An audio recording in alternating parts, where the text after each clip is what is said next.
O deserto avançava como uma ferida aberta diante do povo, mas Deus continuava a moldar Israel não apenas como nação, mas como comunidade santa. No centro do acampamento estava o tabernáculo, a presença viva do Altíssimo, e tudo ao redor dele precisava refletir essa santidade. Por isso o Senhor falou a Moisés com firmeza: Israel deveria ser purificado, não por estética, mas por sobrevivência espiritual. A pureza não era apenas um ideal, era proteção. A primeira ordem foi clara e dura. Todo indivíduo considerado impuro deveria ser afastado do acampamento. Leprosos, pessoas com descargas corporais e aqueles contaminados pela morte deveriam sair para fora das tendas de Israel. Não era rejeição, era preservação. O Deus Santo caminhava no meio deles, e onde ele habitava, a vida precisava ser tratada com reverência. Cada homem ou mulher que fosse isolado entendia que seu afastamento era um ato de misericórdia, um limite para que a contaminação não se espalhasse, para que a presença não fosse ofendida, para que a ira divina não consumisse o povo. Em seguida, Deus tratou de algo igualmente sério: o pecado escondido. Se alguém prejudicasse outra pessoa menos com fraude, desonestidade ou dano, deveria confessar, reparar totalmente o prejuízo e ainda acrescentar 1/5 do valor, devolvendo tudo ao ofendido. E se o ofendido não tivesse família, a restituição seria entregue aos sacerdotes, acompanhada de um carneiro de expiação. Nada podia permanecer oculto. No deserto, onde Deus habitava, cada culpa tinha peso, cada ato tinha consequência. Depois, o Senhor revelou um ritual delicado e inquietante: a prova da infidelidade. Se o marido suspeitasse que sua esposa tivesse sido infiel, mas não houvesse testemunhas nem evidências, ele deveria levá-la aos sacerdotes. Ali diante do altar ela beberia água misturada com pó do chão do tabernáculo, água amarga de julgamento. O processo não era espetáculo, era algo silencioso e solene, onde apenas Deus podia revelar a verdade oculta nos segredos do coração. Se fosse culpada, seu corpo sofreria sinais visíveis e ela carregaria a vergonha. Se fosse inocente, seria restaurada e honrada. No meio do deserto, onde rumores podiam destruir vidas, Deus dava um veredito justo, impossível de ser manipulado. Então veio uma revelação ainda mais profunda: a instituição do voto do nazireado. Homens e mulheres podiam voluntariamente separar-se de maneira especial para Deus.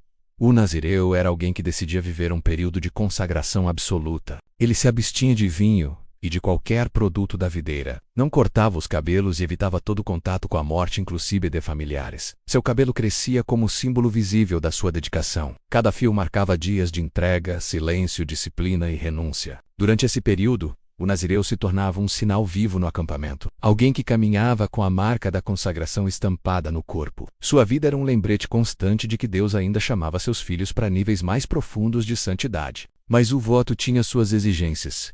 Se a pessoa fosse contaminada acidentalmente pela morte, deveria reiniciar o período, raspar a cabeça e oferecer sacrifícios específicos. A consagração não podia ser interrompida pela impureza. Cada voto, uma promessa. Cada dia, uma oferta. E quando o voto chegava ao fim, o nazireu era levado à entrada do tabernáculo. Ali eram oferecidos 3 sacrifícios: holocausto, oferta pelo pecado e oferta de comunhão, acompanhados de libações e pães sem fermento. Depois a cabeça era raspada novamente, e o cabelo, símbolo da consagração, era queimado no fogo do altar. Era um gesto de entrega total. Nada daquele período pertencia mais ao nazireu. Tudo era devolvido a Deus. O acampamento inteiro via esse ritual, e cada homem, mulher e criança aprendia que a santidade não era um conceito distante. Era prática, era visível, era ardente. Deus chamava Israel não apenas a obedecer, mas a viver uma vida separada, protegida, preservada pelas fronteiras que ele mesmo estabelecia. E então, após legislar sobre pureza, reparação, ciúmes e votos, Deus revelou algo inesperado: uma bênção, algo que selava tudo o que havia sido dito. Como se o próprio Senhor estendesse as mãos sobre o povo que ele disciplinava, guiava e cercava com leis de proteção. A bênção sacerdotal, uma declaração que atravessaria séculos, que seria pronunciada sobre reis, profetas, crianças e famílias, ecoando como promessa eterna. Assim vocês abençoarão os filhos de Israel, disse o Senhor a Moisés. Era Arão e seus filhos que deveriam pronunciá-la. Eles, os mediadores entre Deus e a nação, levantariam as mãos e diriam palavras que jamais pertenceriam a eles mesmos, mas ao Deus que as inspirou. E quando essa bênção fosse proclamada, Deus afirmou algo poderoso: eu os abençoarei. Não era apenas uma fórmula religiosa.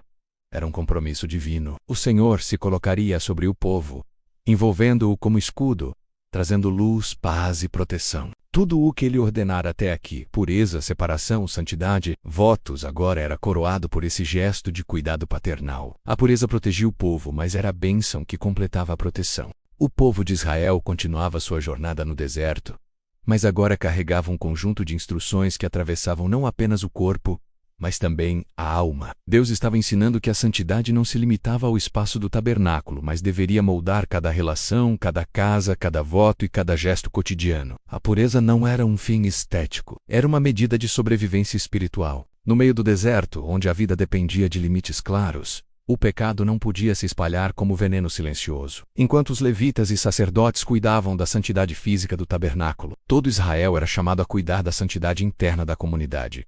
Não haveria impureza tolerada dentro do acampamento. Não haveria injustiça encoberta. Não haveria voto quebrado sem reparação. A estrutura social estava sendo forjada sob mãos divinas, e cada mandamento era um bloco de pedra sustentando o edifício espiritual de uma nação inteira. E então, no meio dessas instruções, surgia a figura singular do nazireu, menos alguém que escolhia, por vontade própria, viver um período de consagração radical. Nas tendas de Israel, quando alguém decidia fazer esse voto, toda a comunidade percebia, era impossível ignorar um nazireu caminhando entre as fileiras de tendas, com seu cabelo crescendo livremente, marcando os dias de dedicação. Ele não tocava vinho, não tocava morte, não raspava os cabelos. Cada escolha era um sinal, cada renúncia. Um testemunho vivo do desejo de aproximar-se de Deus de maneira mais profunda. O nazireu se tornava um lembrete silencioso.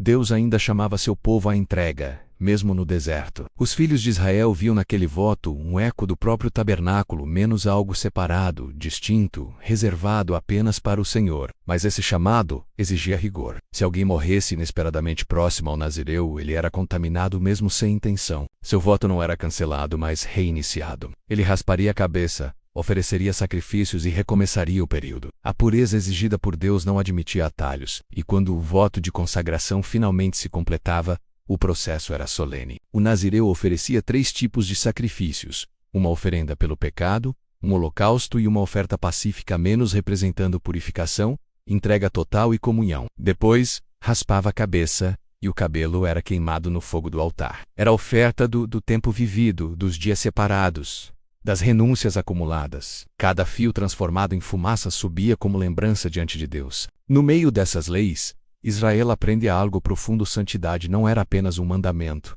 Era caminho, era disciplina. Quanto mais próxima a presença de Deus, maior a responsabilidade.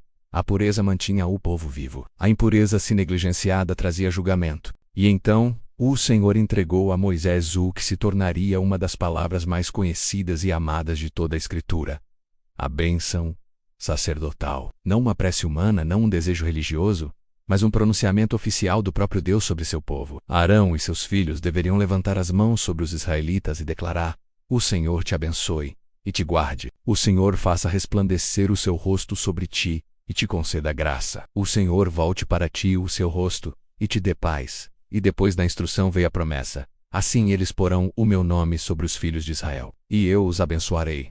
O deserto, até então cenário de rigor, disciplina e limites severos, recebia agora uma palavra de ternura. Aquele Deus que exigia pureza era o mesmo que prometia proteção. Aquele que ordenava a distância da impureza também se inclinava para trazer paz. Aquele que estabelecia medidas de justiça e reparação era o mesmo que derramava graça. Para Israel, essa bênção se tornaria mais do que um ritual. Seria a marca da identidade de um povo cuidado pelo Altíssimo. Onde estivessem menos em guerra, em marcha, ou diante do tabernáculo, menos a palavra de Deus, os envolveria como escudo. E assim, com leis de pureza estabelecidas, com votos de consagração delimitados e com a bênção sacerdotal ecoando sobre o acampamento, Israel seguia adiante. Cada tribo em seu lugar, cada família organizada, cada coração lembrado diariamente de que a presença de Deus não era apenas fogo e nuvem, mas também luz e paz. Quando a noite caía e o deserto se tingia de sombras, os israelitas olhavam para o tabernáculo. Ali, a luz da presença brilhava.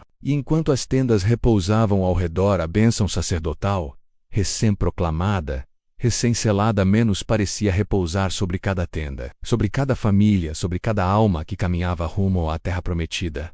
Era a pureza que protegia o povo. Era a bênção que o sustentava na jornada. Era Deus, conduzindo-os não apenas com sua mão forte, mas com seu rosto voltado para eles.